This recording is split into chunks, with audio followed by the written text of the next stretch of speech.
along the fog-shrouded coastline of Massachusetts, where whispers of forgotten sins are carried on the Atlantic winds, a crumbling stone marker stands that few dare approach. When they pass it, local fishermen cross themselves, and even the boldest historians refuse to speak openly about what it commemorates. Bearing only a date, 1687, and two names that once struck terror into the hearts of every God-fearing colonist, the marker tells of Ezekiel and Judith Harrington. For nearly 2 decades, these siblings built an empire of blood and accusation, growing wealthy from the screams of the innocent and from the seizure of their properties. But when their unholy union produced twin children so grotesquely malformed that even the most hardened physicians fled in horror, the people whispered that divine justice had finally found them. What really happened in that isolated manor house, where 8-year-old children with twisted bodies and brilliant minds plotted against their own parents, remained buried beneath layers of fear and superstition until now? Before we continue with the story of the Harrington siblings and their terrible legacy, I want you to hit that subscribe button and ring the notification bell, because stories like this one, stories that most people would rather forget, are exactly what we uncover here. Also, let me know in the comments what state or city you're listening from, as these dark tales are scattered across every corner of America. A level of calculated evil that would make even the most hardened observer question what humanity is truly capable of when greed overrides conscience is revealed by the truth about the Harrington fortune and its cursed inheritors. In a state of perpetual religious fervor and economic struggle existed the Massachusetts Bay Colony of the 1660s. On fishing, farming, and an uneasy relationship with the supernatural beliefs that governed every aspect of colonial life survived small coastal communities like Wickham's Harbor, a settlement of barely 300 souls nestled between rocky cliffs and pine forests. Constant vigilance against Satan's influence was demanded by the Puritan doctrine, and in such isolated communities, suspicion could spread faster than wildfire. The sharp features and piercing gray eyes that would later become synonymous with accusation and judgment were possessed by Ezekiel Harrington, at 28 years old. His younger sister, Judith, 25, and equally striking in her austere beauty, shared the same angular jaw and cold demeanor. But where Ezekiel commanded attention through presence, whispered words, and carefully planted doubts were wielded by Judith. Education unusual for their station had been received by both siblings.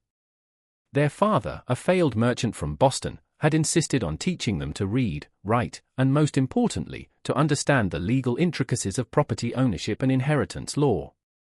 With little more than a modest farmhouse and mounting debts were the siblings left when their parents died of fever in 1663, facing the same bleak prospects as countless other young colonists. But unlike their neighbors who turned to honest labor or trade, an opportunity in the growing hysteria surrounding witchcraft was recognized by the Harrington siblings.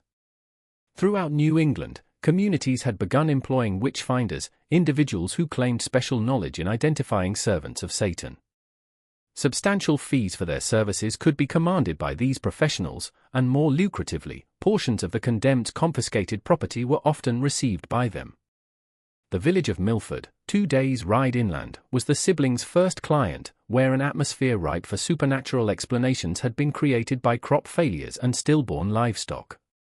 As a learned man who had studied the signs of witchcraft presented himself Ezekiel, while as his assistant, skilled in the art of detecting hidden marks upon the accused, posed Judith.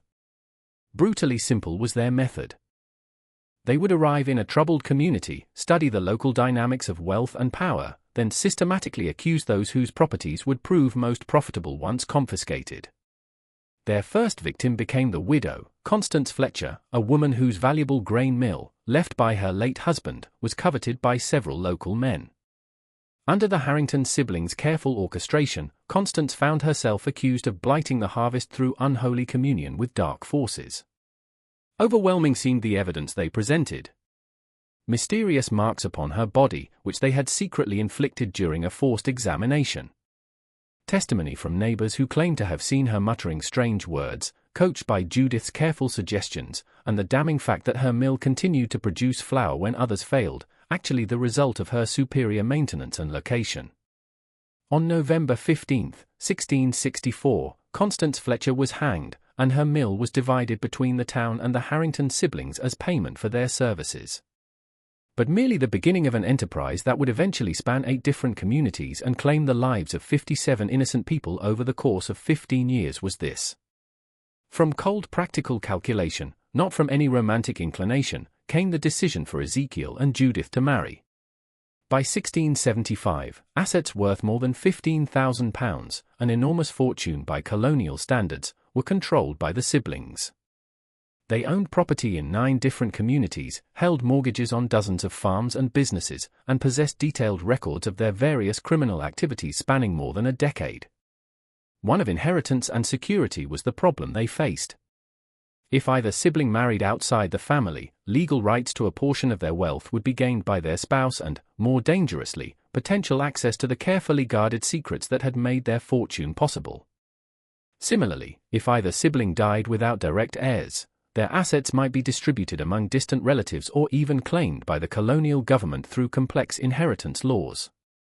The same ruthless pragmatism that had characterized their entire careers was demonstrated by their solution.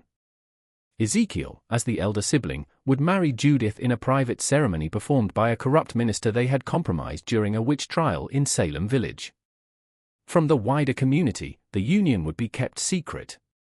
Presented instead as a business partnership between a confirmed spinster and bachelor who had dedicated their lives to serving God through the identification and elimination of supernatural threats.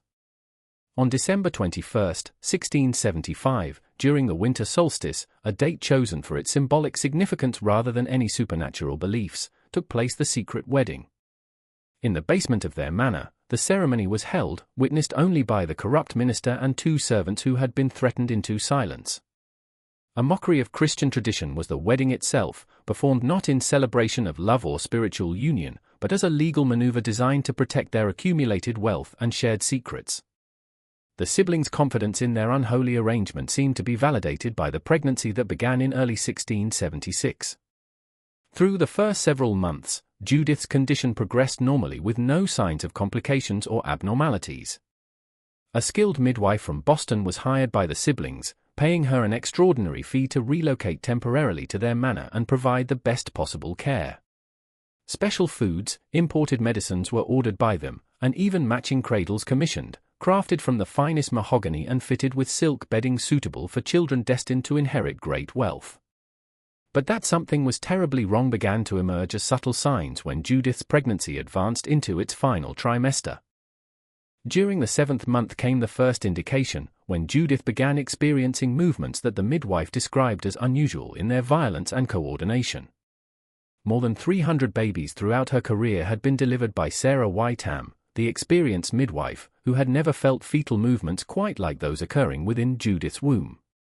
Rather than the typical patterns of kicks and turns that characterize normal development, these movements seemed to involve multiple entities engaged in what could only be described as combat. "It's as though they're fighting each other," Sarah confided to her assistant, a young woman named Emma Prescott, who had come from Boston to help with what was expected to be a routine, if secretive, delivery. "I've delivered twins before many times, but never have I felt such aggressive motion. It's almost as if they're trying to harm one another." As the superstitious imaginings of an old woman were these concerns dismissed by Ezekiel, but privately he began to worry. Too much had been invested by the siblings in this pregnancy to accept that anything might go wrong, and research designed to explain and address whatever complications might arise was thrown into by Ezekiel. Every medical text available in the colonies was purchased by him, correspondence was made with physicians in London and Edinburgh, and even consultation with several midwives from other regions was done to gather information about difficult births and abnormal developments.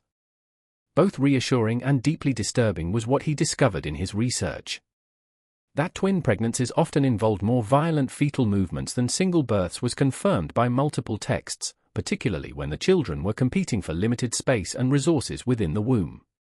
But increased risks associated with what they termed close kinship between parents were also mentioned by several sources, including higher rates of stillbirth, physical abnormalities, and mental deficiencies in surviving offspring.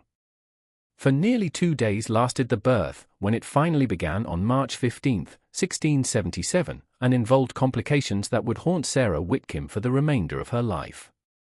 Immediately recognizable as severely malformed were the twins that emerged, with limbs that branched at impossible angles, skulls that seemed to have developed additional bony protrusions, and bodies that appeared to be connected by tissue bridges that linked their torsos and possibly internal organs.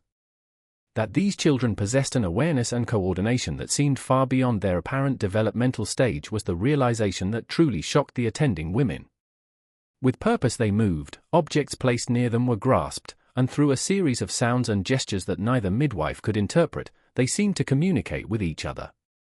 Despite their severe physical abnormalities, intelligence that was both remarkable and deeply unsettling was demonstrated by the twins. The children, whom Ezekiel and Judith named Gabriel and Raphael, choosing biblical names that might provide some protection against supernatural interpretation of their condition, survived their difficult birth and began to grow in ways that defied every expectation about children born with such severe deformities. By their first birthday, clear it was that their intelligence far exceeded normal developmental milestones, even as their physical limitations became more pronounced. Both the height of the Harrington siblings' power and the beginning of their greatest challenge were marked by the years between 1677 and 1685. From infants into children, as Gabriel and Raphael grew, problems that went far beyond simple medical care were created by their unique combination of severe physical deformities and extraordinary intelligence. The boys, for they were indeed male twins, despite their unusual shared anatomy, required constant supervision and specialized attention that made maintaining the siblings' public careers increasingly difficult. Into something unprecedented in colonial Massachusetts had they developed by the time the twins reached their 8th birthday in March of 1685. Severely disabled children who possessed intellectual capabilities that rivaled those of educated adults were what they had become. Despite their inability to walk normally or engage in typical childhood activities, Gabriel and Raphael had taught themselves to read by age 4, had mastered basic mathematics by age 5, and by their 7th year were engaging in philosophical discussions that would have challenged university students. But perhaps most disturbing of all was their growing awareness of their parents' true nature and activities. Within the manor for their entire lives, the twins had been kept isolated, officially to protect them from cruel stares and supernatural fears, but actually to prevent anyone from witnessing their condition and connecting it to divine judgment upon their parents' crimes. However, unprecedented access to their parents' private conversations, business records, and planning sessions for their various criminal enterprises had been given to them by this isolation.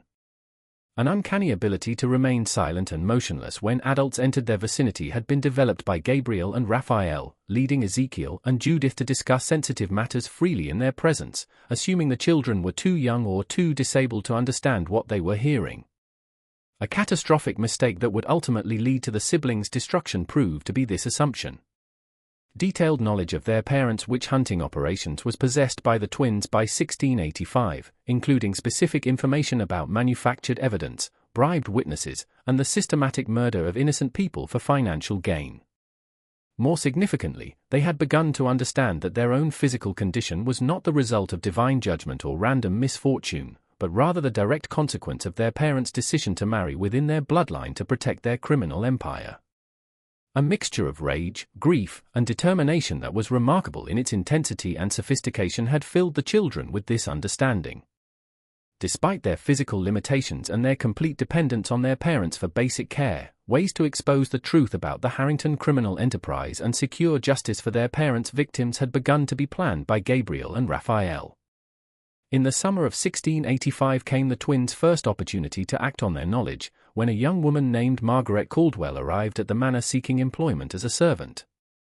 The daughter of one of Ezekiel and Judith's earlier victims was Margaret, a blacksmith named Thomas Caldwell, who had been executed for witchcraft in 1679 after the siblings had orchestrated his accusation to acquire his valuable forge and prime real estate in the center of Hadley's Crossing. That the Harrington siblings were responsible for her father's death, Margaret had no idea.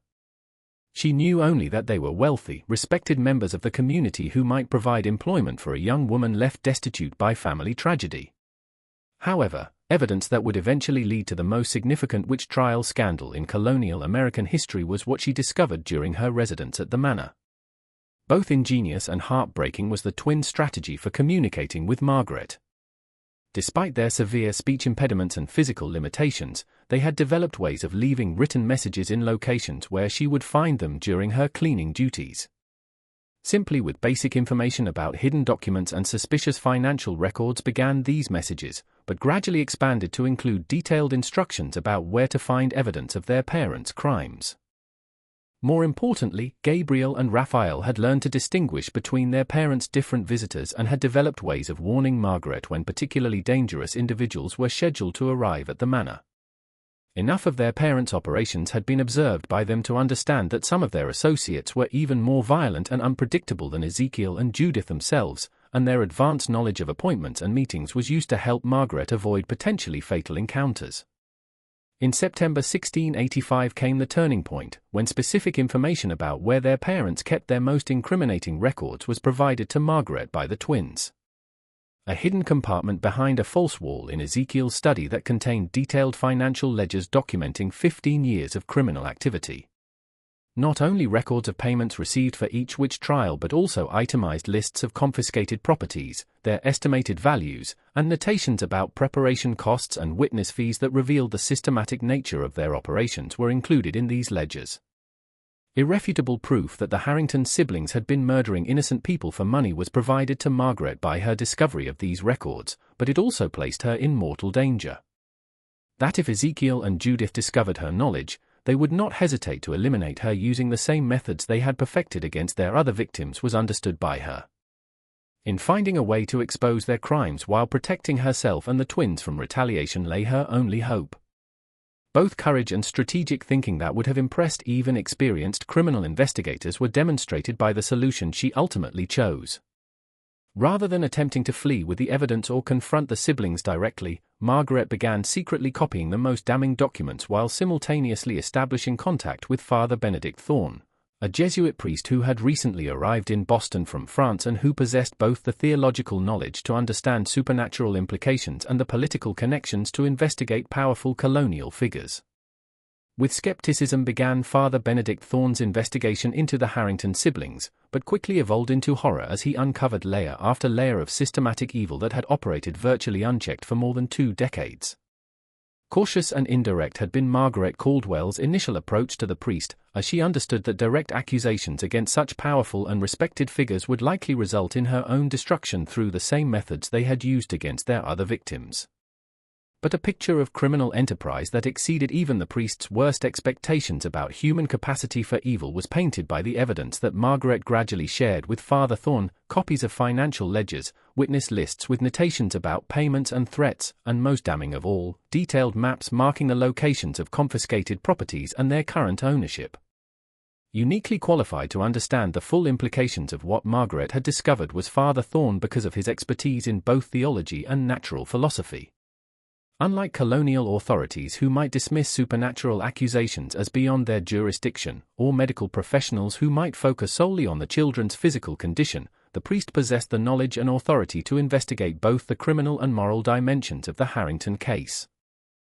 As a routine pastoral call was his decision to visit the manor in October 1685 presented to the siblings, a new priest seeking to introduce himself to prominent members of the colonial community and offer spiritual guidance to a family that had suffered the tragedy of difficult births. As an opportunity to further legitimize their standing in the community while gathering intelligence about potential threats to their operations was the visit welcomed by Ezekiel and Judith, confident in their ability to manipulate religious authorities.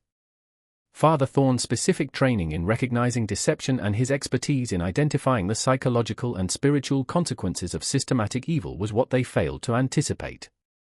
Within minutes of entering the manor, atmospheric disturbances that suggested the presence of profound spiritual corruption were detected by the priest, not supernatural intervention, but rather the psychological residue left by decades of calculated murder and moral degradation.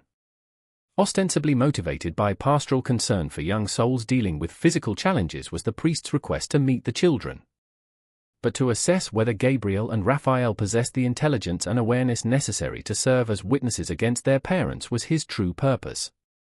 That the twins understood far more about their situation than their parents realized had been suggested by Margaret's written reports, but their capabilities firsthand needed to be evaluated by Father Thorne before risking their safety by involving them in his investigation. What he encountered there when Father Thorne finally gained access to the children's chambers exceeded even Margaret's detailed descriptions in its combination of tragedy and possibility.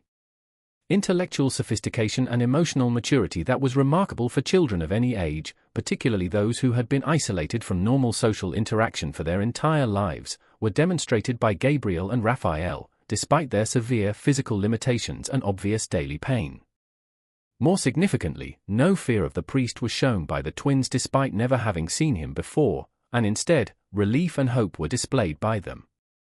Clearly, they had been waiting for someone with the authority and courage to challenge their parents, and they immediately began attempting to communicate information about crimes they had witnessed and evidence they had observed being hidden or destroyed.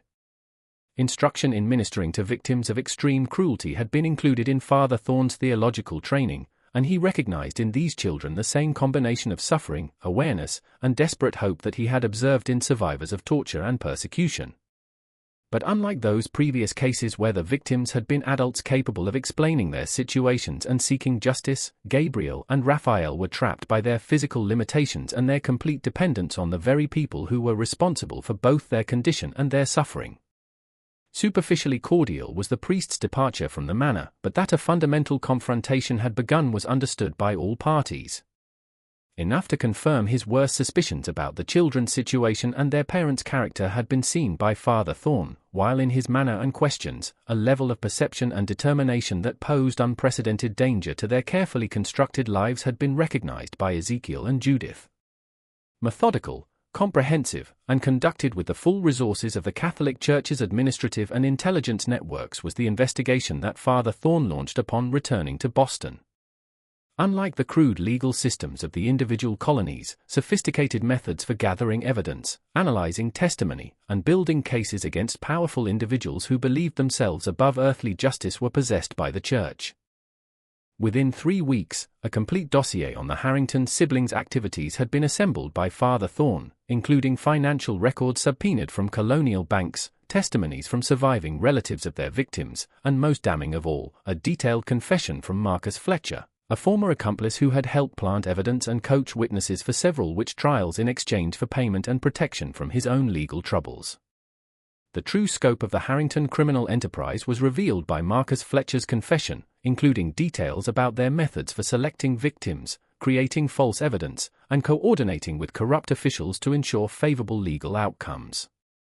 But more importantly for Father Thorn's purposes, specific information about the siblings' decision to marry each other and their explicit discussions about using their children's condition to further expand their wealth through private exhibitions to wealthy individuals curious about medical anomalies was included in Fletcher's testimony. An additional layer of horror to an already overwhelming case was added by this revelation. Not only had Ezekiel and Judith condemned innocent people to death for financial gain, but they had also brought children into the world through an incestuous union specifically designed to protect their criminal empire, and they were now planning to exploit their offspring's suffering for additional profit. But the children themselves proved to be Father Thorn's most powerful weapon in his campaign against the Harrington siblings. Detailed memories of conversations and events that provided crucial corroboration for the evidence found in their parents' records were possessed by Gabriel and Raphael, despite their youth and physical limitations. More importantly, compelling witnesses whose testimony could not be dismissed as the fantasies of damaged minds were made by them due to their obvious intelligence and moral awareness. A level of systematic abuse and exploitation that went far beyond simple neglect was revealed by the priest's careful interviews with the twins, conducted during secret visits arranged by Margaret Caldwell. Not only had Ezekiel and Judith hidden their children from the world to protect their own reputations, but they had also used the twins' isolation and dependence to conduct psychological experiments designed to test the limits of human endurance and adaptability. Years of being subjected to painful medical procedures without anesthesia, being forced to perform intellectual tasks under threat of withdrawn food or comfort, and being used as subjects for their parents' theories about the relationship between physical deformity and mental capacity were described by Gabriel and Raphael. Most horrifying of all, they revealed that their parents had been systematically documenting their development and behavior with the intention of selling detailed reports to European physicians interested in the effects of consanguinity on human offspring. Escalating tension to the Harrington Manor was brought by the final months of 1685 as multiple forces converged to threaten the siblings' carefully constructed empire of blood and deception. The point where he possessed irrefutable evidence of their crimes had been reached by Father Thorn's investigation, but he faced the delicate challenge of exposing such powerful and dangerous individuals without triggering a violent response that might endanger the children and other potential witnesses. Meanwhile, increasingly bold in their efforts to assist in their parents' downfall had grown Gabriel and Raphael. using their privileged position as isolated invalids to observe and document activities that even Margaret Caldwell could not safely witness. The twins had developed sophisticated methods for recording information despite their physical limitations, creating hidden caches of written evidence that detailed their parents' ongoing criminal activities and future plans. By their parents had not gone unnoticed the children's growing defiance, who had begun to suspect that their offspring possessed more awareness and capability than they had previously realized. The complete absence of natural parental affection that had characterized their relationship with the twins from birth was revealed by Ezekiel and Judith's response to this suspicion. Rather than feeling pride in their children's intelligence or concern for their well-being, the siblings viewed Gabrielle and Raphael's developing autonomy as a potential threat to their security. In early December 1685 began the crisis that would ultimately bring the entire criminal enterprise crashing down, when evidence that someone had been accessing his hidden financial records was discovered by Ezekiel. Scratch marks on the false walls, concealed hinges, and displaced dust patterns on the documents suggested repeated unauthorized entry to his most sensitive files. More disturbing still was the realization that whoever had gained access possessed sufficient knowledge to identify the most incriminating materials. Pages containing direct references to bribery, witness intimidation, and property fraud had been subtly marked with tiny pencil dots that would be invisible to casual inspection but clearly indicated systematic study. Upon Margaret Caldwell fell Ezekiel's immediate suspicion, whose position as household servant provided her with both opportunity and motivation to spy on her employers. But when brutal interrogation using techniques they had perfected during their witch-hunting career was subjected to Margaret by him and Judith, they discovered that while she indeed possessed knowledge of their crimes, she could not possibly have been responsible for all of the security breaches they had detected. So far outside their psychological framework was the truth that their own children had been systematically gathering evidence against them for months that neither sibling initially considered the possibility. So accustomed had they become to viewing Gabrielle and Raphael as helpless dependents whose physical limitations rendered them essentially harmless that they could not conceive of the twins as active threats to their security. A fatal miscalculation that would ultimately cost them everything they had worked to build proved to be this blindness to their children's capabilities. While on external threats like Margaret Caldwell and Father Thorne focused their suspicions, Ezekiel and Judith, with increasing sophistication and boldness, continued their intelligence-gathering activities. Gabriel and Raphael. Communication methods that allowed them to coordinate their efforts despite being physically separated during most daily activities had been developed by the twins. A combination of written messages, coded sounds, and even manipulation of household objects was used by them to share information and plan their next moves. Their physical limitations, which their parents viewed as guarantees of helplessness, had actually forced them to develop intellectual and observational skills that far exceeded those of normal children their age. By mid-December 1685, evidence that included not only documentation of their parents' past crimes but also detailed intelligence about planned future operations had been compiled by Gabriel and Raphael. That Ezekiel and Judith were preparing to expand their activities into the Connecticut River Valley had been learned by them, where recent Indian raids had created community tensions that could be exploited for profit through accusations of supernatural collaboration with hostile forces. More immediately threatening was the twins' discovery that their parents had begun planning their elimination as potential witnesses and security risks. Discussions about tragic accidents that might befall disabled children during the harsh winter months had been overheard by Gabriel and Raphael, and they had observed their parents making preparations that suggested an intention to dispose of them before spring arrived. Both their remarkable intelligence and their profound understanding of their parents' psychology was demonstrated by the children's response to this threat. Rather than attempting to flee or simply warning Father Thorne about their immediate danger, Gabriel and Raphael chose to accelerate their evidence-gathering activities while simultaneously laying the groundwork for a final confrontation that would expose the full scope of their parents' evil. Both elegant and terrible in its sophistication was their plan. Their parents' own methods would be used by them against them, orchestrating a scenario that would force Ezekiel and Judith to reveal their true nature in the presence of witnesses who possessed the authority and credibility to ensure justice. That their physical condition made them unlikely to survive any direct conflict with their parents was understood by the twins, but they were willing to sacrifice themselves if their deaths could guarantee the exposure of crimes that had claimed dozens of innocent lives. On December 21, 1685, came the opportunity they had been waiting for. the 10th anniversary of their parents' secret wedding, and a date that Ezekiel and Judith always marked with private celebrations that revealed their true personalities more clearly than any other occasion. The perfect setting for their final gambit was provided to Gabriel and Raphael by this annual ritual, which the siblings viewed as a commemoration of their successful partnership in evil. Just when we thought we'd seen it all, the horror in the Harrington Manor intensifies. If this story is giving you chills, share this video with a friend who loves dark mysteries. Hit that like button to support our content, and don't forget to subscribe to never miss stories like this. Let's discover together what happens next. Precise timing, complete commitment, and a level of courage that would have been remarkable in adults, let alone children who had never known life outside the walls of their prison home, was required by the twins' plan. But something their parents had never expected was possessed by them, understood Gabriel and Raphael, the moral clarity that comes from suffering injustice and the intellectual capacity to transform that clarity into effective action. With a precision that reflected months of careful planning by two 8-year-old children who had never experienced normal childhood but had instead been forced to develop the strategic thinking of seasoned investigators, unfolded the events of December 21, 1685.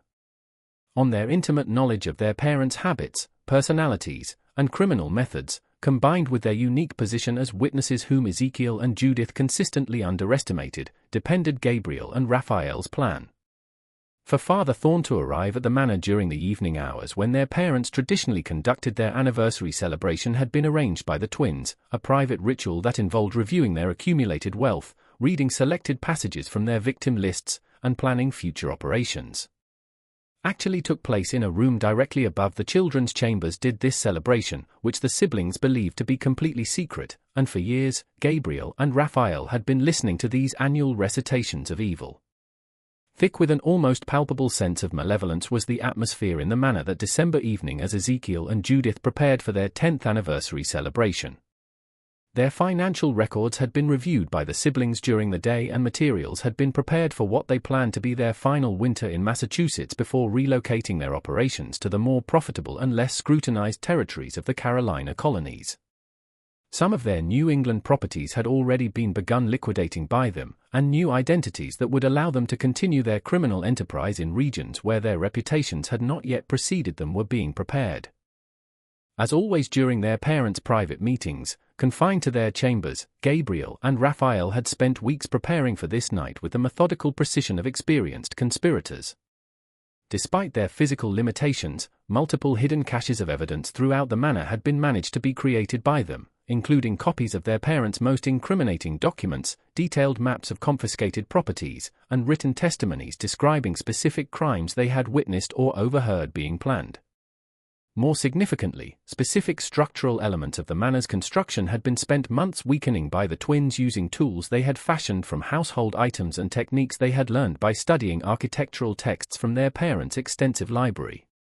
Not only perfect timing but also an understanding of physics and engineering that would have challenged adult builders was required by their plan. Yet these concepts had been mastered by them through pure necessity and their desperate determination to escape their prison. By a careful reconnaissance that he had conducted over several weeks was preceded Father Thorn's arrival at the manor, during which he had mapped the building's layout, identified potential escape routes, and established communication protocols with Gabriel and Raphael through a system of light signals visible from their chamber windows. The priest's military background, he had served as a chaplain during European conflicts before joining the church, had provided him with tactical knowledge that proved invaluable in planning what was essentially a rescue operation disguised as a pastoral visit. Not only colonial officials with arrest warrants but also physicians prepared to examine and treat the Harrington children, legal clerks ready to catalogue evidence, and even a skilled engineer whose expertise would be needed to safely extract victims from what promised to be a dangerous confrontation were included in the authorities who accompanied Father Thorn. The priest's understanding that they would have only one opportunity to expose the Harrington crimes before the siblings either fled or eliminated all witnesses to their activities was reflected by this level of preparation. At precisely 7 o'clock that evening, when Father Thorn knocked on the manor's front door, Ezekiel and Judith were in the middle of their anniversary ritual, surrounded by evidence that would have made denial impossible, even if they had been inclined toward honesty. Of annoyed confidence was the siblings' initial response to the unexpected visit. For more than 20 years, they had successfully deflected official inquiries and saw no reason why this occasion should prove different. But as his ostensible purpose was explained by Father Thorn, concern for Margaret Caldwell's welfare and a desire to offer spiritual guidance to the family during the difficult winter season, both Ezekiel and Judith began to sense that something was fundamentally different about this visitor. Too assured was the priest's manner, his questions were too specific, and his knowledge of their household arrangements was too detailed for a casual pastoral call. When Father Thorn requested permission to visit Gabriel and Raphael, ostensibly to offer prayers for their continued health and comfort, came the moment of truth. To refuse this request with their usual explanations about the children's fragile condition and susceptibility to excitement was the siblings' immediate instinct, but they realized that such refusal might itself seem suspicious to someone who was clearly paying closer attention than previous visitors. The fatal mistake that would destroy everything they had built over 2 decades of systematic murder and theft proved to be their decision to grant Father Thorn access to the children's chambers. When the priest entered the twins' room, followed by Ezekiel and Judith, who wanted to monitor the conversation, the signal system that he and the children had previously arranged was immediately implemented by him. Immediate and devastating was Gabriel and Raphael's response. Despite their parents' presence, a detailed account of specific crimes they had witnessed began reciting by the twins, complete with dates, victim names, and descriptions of evidence locations. An authority and precision that made their testimony undeniably credible was carried by their voices, though distorted by their physical condition.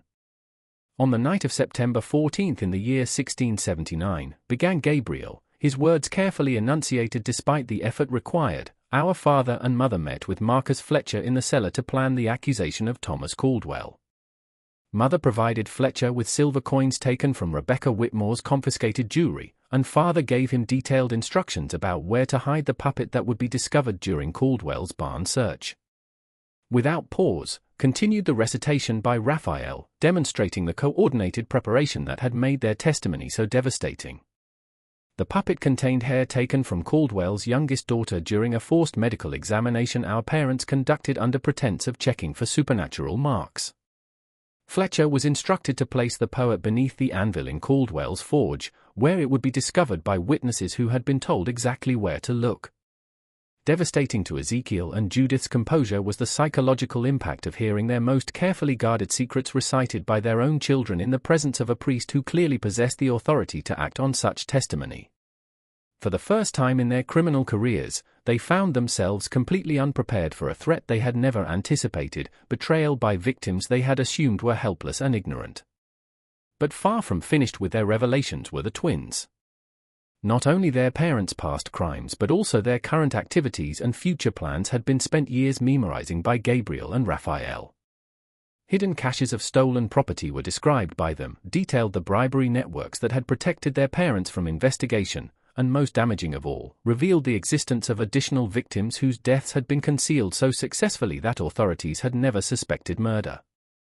In the chest beneath the floorboards of the study's eastern corner, continued Raphael, his voice growing stronger as he realized that rescue was finally at hand, there are 37 pieces of jewelry taken from executed women, including the wedding ring of Mary Hutchkins, who was hanged for witchcraft in 1681 after father accused her of cursing his livestock. Seamlessly picked up the narrative by Gabriel. Mary Hutchkins was innocent of all charges. Father killed her cow using poison he purchased from a merchant in Boston. Then claimed the animal's death was proof of supernatural interference. Mary's property, including 12 acres of prime farmland and her late husband's blacksmith tools, was divided between the town treasury and our parents as payment for identifying the supposed witch. An overwhelming case that no rational observer could dismiss or explain away was created by the detailed accuracy of the children's testimony, combined with their obvious intelligence and the physical evidence of their terrible condition. Not only the legal authority to investigate the Harrington crimes but also witnesses whose credibility could not be questioned and documentation methods that would preserve every word of the twins' revelations had been brought by Father Thorn. The complete absence of natural human emotions that had characterized their entire criminal enterprise was revealed by Ezekiel and Judith's response to this devastating exposure. Rather than showing shock, remorse, or even fear for their children's welfare, the siblings immediately began calculating how to eliminate the witnesses and escape the consequences of their crimes. By claiming that the children suffered from delusions caused by their physical condition was their first attempt at damage control, trying to discredit Gabriel and Raphael's testimony. But this strategy collapsed when copies of documents that corroborated every detail the twins had provided, along with testimony from other witnesses who had independently confirmed specific elements of their account, were produced by Father Thorn. That denial was impossible and that their criminal enterprise was about to be completely exposed. Realizing, the emergency plan they had developed for exactly this scenario was implemented by Ezekiel and Judith. Hidden throughout the manor were weapons, escape routes, and contingency funds that would allow them to eliminate all witnesses and flee to territories where colonial authority could not reach them. Swift and brutal was the violence that followed, but it unfolded exactly as Gabriel and Raphael had anticipated and planned. Their parents' emergency procedures had been spent months studying by the twins, and countermeasures designed to protect their rescuers while ensuring that Ezekiel and Judith could not escape justice had been developed. When a concealed pistol was drawn by Ezekiel and an attempt to shoot Father Thorn was made, he discovered that the weapon's firing mechanism had been subtly sabotaged by small metal fragments that Gabriel had painstakingly inserted into the barrel over many weeks. In his hand, the gun exploded, causing severe injuries that left him unable to continue fighting. When one of several floor traps that Raphael had prepared by loosening specific floorboards in strategic locations was triggered by Judith's attempt to use a hidden knife against the colonial officials, it was thwarted. Not only incapacitated her but also activated a series of mechanical devices that the twins had constructed to barricade doors and windows, preventing any possibility of escape, was caused by her fall. In the manor's main hall took place the final confrontation, where the structural modifications that Gabriel and Raphael had made over many months finally achieved their intended purpose. The precise amount of damage needed to make specific portions of the building unstable while leaving safe passages for their intended rescuers had been calculated by the twins. That their escape routes had been blocked and their weapons rendered useless, realizing, one final desperate attempt to silence their children permanently was made by Ezekiel and Judith. But this response had been anticipated by Gabriel and Raphael, and their ultimate defense had been prepared, a coordinated collapse of the manor's central support structure that would trap their parents while creating protective shelter around themselves and their rescuers. Remarkably accurate proved to be the twins' engineering calculations. Exactly as they had planned occurred the building's collapse, creating a debris field that pinned Ezekiel and Judith beneath massive wooden beams while leaving Gabriel, Raphael, Father Thorn, and the colonial officials in a protected alcove that remained structurally sound. Beyond simply stopping the siblings' escape attempt served multiple purposes: the physical destruction of the manor. Hidden rooms and concealed storage areas that contained additional evidence of their crimes were exposed by the collapse, including preserved documents, stolen property, and even the remains of victims whose deaths had never been officially recorded. Most significantly, a symbolic end to their captivity and the beginning of their liberation was represented by the destruction of the building that had served as both prison and torture chamber for Gabriel and Raphael. The walls that had confined them for 8 years had been literally brought down by the twins, using their intelligence and determination to transform their physical limitations into strategic advantages. A scene that perfectly illustrated the moral dimensions of the Harrington case was found by rescue workers when